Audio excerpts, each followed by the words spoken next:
being from Acton for many years, how easy and supportive and awesome it was to work with town staff and selectmen down the years, and that there was little to do for long stretches of time, thus making me, because my back was covered and I could focus on the regional aspects of the trail, a logical choice as the president of the Friends of the Bruce Freeman Rail Trail. I discarded it as too boring, as there's little else to tell. Another idea was the friends I've made because I'm been a friend of the Bruce Freeman Rail Trail, and that's too mawkish. Perhaps I could have talked about my personal creed.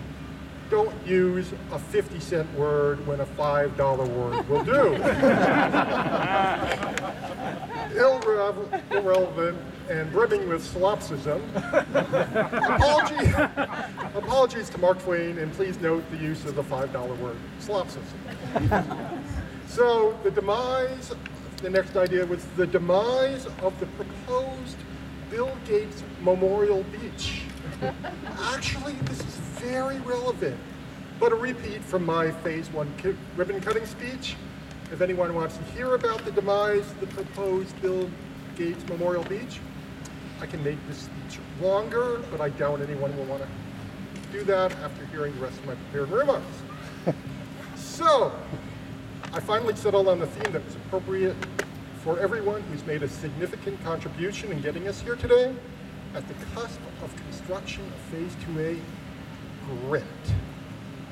Not dirt and grime, but true grit, which by one definition is the non-cognitive trait based on someone's ability to persevere despite the presence of many challenges and obstacles to achieve a given goal.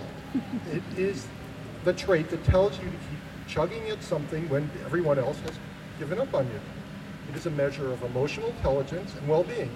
Gritty people tend to stick to their goals despite numerous setbacks and failures. It's basically an attitude, a personal creed that you can conquer anything if you just put your mind and body to it. It is the unwavering purpose and resilience to stick to that purpose, whatever the outcome. Okay, given that definition, let's list off some major Bruce Freeman Rail Trail milestones. You heard about 1985. In 1987, the trail was proposed by Representative Carol Clevens in her maiden speech. In 1989, it was enacted into law. In 2002, the Friends of the Bruce Freeman Rail Trail were formed. In 2004, the initial Acton Bruce Freeman feasibility study was published. Was probably started in 2002. Also, the Friends of the Bruce Freeman Rail Trail were incorporated as a 501c3 corporation. In 2007, you heard about the groundbreaking of Phase 1. The first time the Friends of the Bruce Freeman Rail Trail commented on the TIP, the process by which funding is allocated to transportation projects. And as noted, a 10% public design meeting on Phase 2A in Acton Town Hall.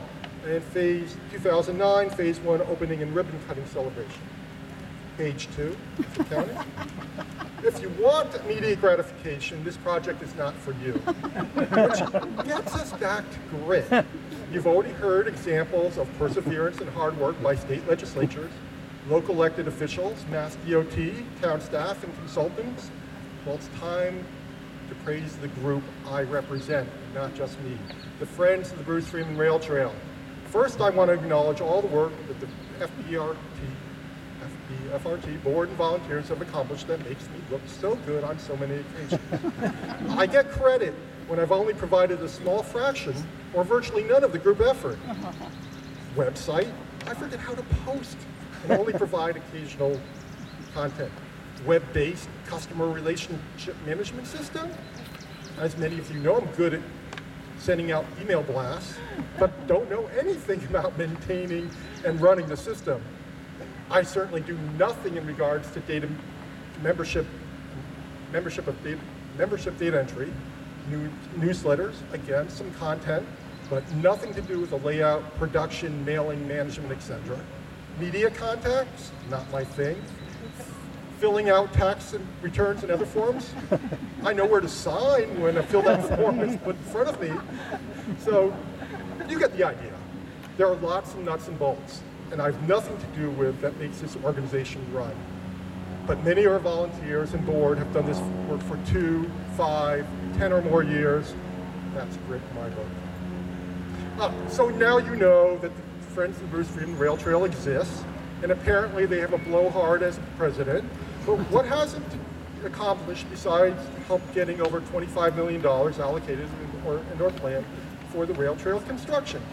Well, a lot actually. But my favorite accomplishment is, of course, one that has taken patience and perseverance. That is making progress in Sudbury.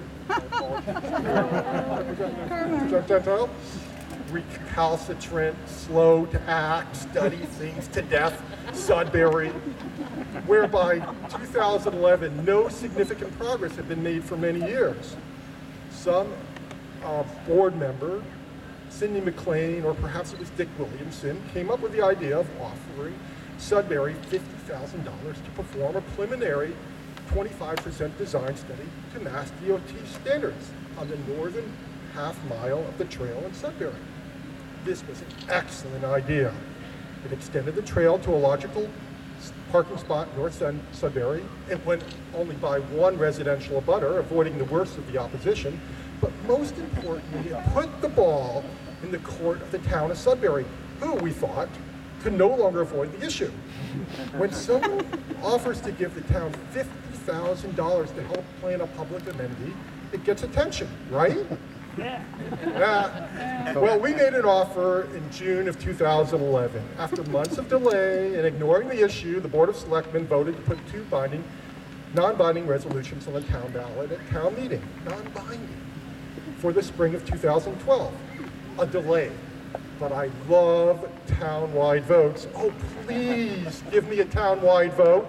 We can rally support, organize volunteers, educate the public, and then, as we did in Sudbury, we crushed the opposition to the BFRT, in this case by more than a 2-to-1 margin. So did that move Sudbury to accept our donation?